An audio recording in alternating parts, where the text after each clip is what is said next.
కనీసం ఆ రోజు ఉన్నటువంటి 203 అన్నా క్యాంటీన్ మళ్లీ ప్రారంభిస్తాం. అది కాకుండా ప్రతి ఒక్క నియోజకవర్గానికి ఒక అన్నా క్యాంటీన్ ఉంటుంది. అదేవిధంగా ఎక్కువ టౌన్లో ఉంటే అలాంటి టౌన్లో కొన్ని అదనంగా కూడా ప్రారంభిస్తాం. ఇంకొక పక్కన మీరు ఒకసారి చూస్తే ఆ రోజు ఆగస్టు 15న ప్రారంభించాం. ఈరోజు 100 రోజులు ఈ ప్రభుత్వం అంటే 100 రోజులు వచ్చిన సందర్భంగా మరొక 75 ఈ రోజు ప్రారంభించడం జరిగింది.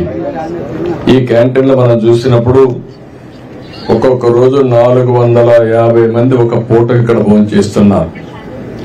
ఉదయం 550 మంది భోజనం చేస్తున్నారు, మధ్యాహ్నం 650 మంది భోజనం చేస్తున్నారు, రాత్రి 300 మంది భోజనం చేస్తున్నారు. ఆవరేజ్ దగ్గర 100 క్యాంటీన్లో 450 మంది 3 పూట్ల కలిసి భోజనం చేసే పరిస్థితికి వచ్చారు. దీన్ని ఇంకా సైంటిఫిక్ గా నిర్వహిస్తాం. నేను ఒకటే అప్పీల్ చేస్తున్నా, ఈరోజు ఈ రాష్ట్రంలో ఈ దేశంలో చాలా మంది సహాయం చేయడానికి ముందుకు వస్తున్నారు. నిన్నే విజయవాడలో పెద్ద ఎత్తున వరదలు వచ్చాయి. 10 రోజులు ఈ ప్రభుత్వం అన్ని విధాలా పనిచేశాం. మళ్లీ నార్మల్సీ తేవడానికి ఎన్ని విధాల ప్రయత్నం చేయాలని అన్ని విధాల ప్రయత్నం చేసి ఎప్పుడూ జరగని విధంగా బాధితులను ఆదుకున్నాం. ఆ 10 రోజులు ఆదుకుని ఎప్పుడు ఇవ్వని ప్యాకేజ్ ఇచ్చాం. 25,000 రూపాయలు ఎప్పుడు ప్యాకేజ్ ఇవ్వలేదు.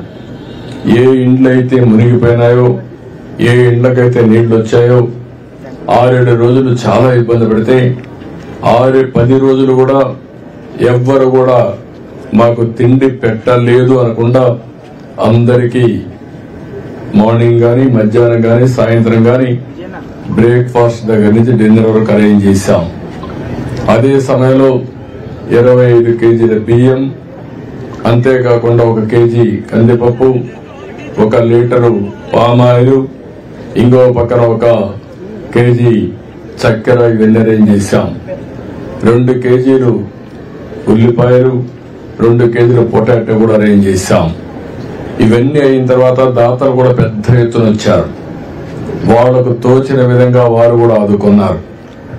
ఇంకొక పక్క నేను ఒక పిలిపిచ్చాను, ప్రతి ఒక్కరూ ముందుకు రండి, సహాయం చేయమని కోరితే ఈ రోజుటికే మీరు ఒక్కసారి చూస్తే 350 కోట్ల రూపాయల పైన ఈ వరదల్లో ప్రజలు స్వచ్ఛందంగా ముందుకొచ్చి డబ్బులు ఇచ్చే పరిస్థితికి వచ్చారు, విరాళాలు ఇచ్చే పరిస్థితికి వచ్చారు.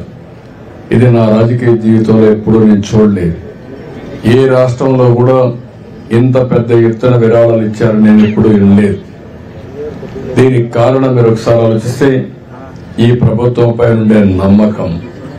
ఈ రోజు కూడా నేను చూశాను, కొంతమంది నడవలేని వారు కానీ ఒకసారి కలవాలి, ఈ ప్రభుత్వం చేసే పనికి మేం కూడా సహకరించాలి అని స్వచ్ఛందంగా ముందుకొచ్చి వీల్ చైర్లో వచ్చిన వాళ్ళు చాలా మంది ఉన్నారు.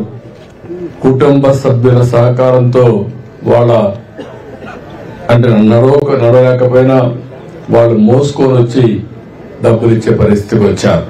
నేను అడిగాను, ఇంత శ్రమ తీసుకుంటారు అవసరం అని అడిగితే కాదు, ఇది ఒక పవిత్రమైన కార్యక్రమం, మీరు పేదవాళ్ళు ఆదుకుంటున్నారు, మా బాధ్యతగా కూడా మేము ఆదుకోవాల్సిన బాధ్యత ఉందని స్వచ్ఛందంగా ముందుకొచ్చారంటే ఆ స్ఫూర్తిని చూసినప్పుడు నాకు అదే అనిపించింది. మంచికి ఇంకా స్థానం ఉంది, మంచి చేస్తే సహకారం ఉంటుంది. అదే ఈరోజు నిరూపితమైంది. ఏదైతే నేను చూశాను, ఇప్పటికి కూడా వరదల్లో 10 రోజులు తిరిగిన తర్వాత మా మంత్రివర్గం 10 రోజులు అక్కడే ఉండి ఇంటింటికి వెళ్ళి ఎంత బురదున్నా లెక్క పెట్టుకోకుండా పెద్ద ఎత్తున పోవద్దని నివారించిన ఎన్డీఆర్ఎఫ్ గాని వీళ్ళందరూ ప్రజల్లోకి వెళ్ళారు. అదే మరి మీడియా కూడా చాలా బాగా పనిచేశారు. అదే సమయంలో మా సీనియర్ ఆఫీసర్స్ అందరూ అక్కడే ఉన్నారు, ఆ బురదలోనే పనిచేశారు. ఇది ఒక చరిత్ర. కష్టంలో ఉన్నప్పుడు ప్రజలను ఆదుకోవాల్సిన బాధ్యత ప్రభుత్వంలో ఉండే అధినేతలపైనే కాకుండా రాజకీయాల్లో ఉండే ప్రతి ఒక్కరిపైన ఉంటుంది. ఇన్ని ఇబ్బందులు వస్తే ఒక ప్రతిపక్షంగా ఉండే పార్టీ దీన్ని కూడా రాజకీయ విన్యాసాల కోసం ఉపయోగించారు. పైశాచిక ఆనందాన్ని పొందారు. ఈ